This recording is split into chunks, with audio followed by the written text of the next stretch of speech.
एक ऐसी कहानी जो जीवन को बदल देकर भले तो हो भले। एक प्रसिद्ध राजा था जिसका नाम रामधन था। अपने नाम की ही तरह प्रजा सेवा ही उसका धर्म था। उनकी प्रजा भी उन्हें राजा राम की तरह ही पूजती थी।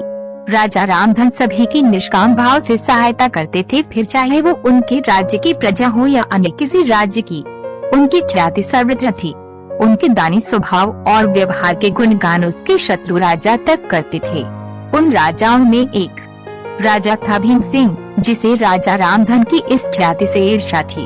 उस ईर्ष्या के कारण उसने राजा रामधन को हराने की एक रणनीति बनाई और कुछ समय बाद रामधन के राज्य पर हमला कर दिया। भीम सिंह ने छल से युद्ध जीत लिया और रामधन को जंगल में जाना पड़ा। इतना होने पर भी रामधन की लोकप्रियता में कोई कमी नहीं थी। हर जगह उन्हीं की बातें चलती थी, जिससे भीम सिंह को चैन न था। उसने राजा रामधन को मृत्युदंड देने का फैसला किया। उसने ऐलान किया है कि जो राजा रामधन को पकड़कर उसके सामने लाएगा वो उसे सोने की दिनार देगा। दूसरी तरफ राजा रामधन जंगलों में भटक रहे थे। तब उन्हें एक राहगीर मिला और उसने कहा, भाई तुम इसी जगह के लगते हो, क्या मुझे राजा रामधन के राज्य की तरफ का रास्ता बता सकते हो? राजा रामधन ने पूछा, तुम्हें क्या काम है राजा से? तब राहगीर ने कहा, मेरे बेटे की तबीयत ठीक नहीं, उसके इलाज में सारा धन चला गया।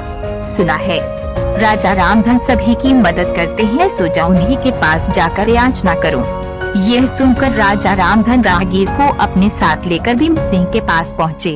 उन्हें देख दरबार में सभी अचंभित थे।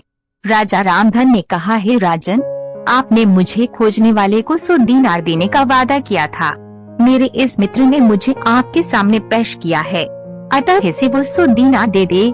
यह सुनकर राजा भीम सिंह को एहसास हुआ कि राजा रामधन सच में कितने महान और दानी हैं, और उसने अपनी गलती का स्वीकार किया।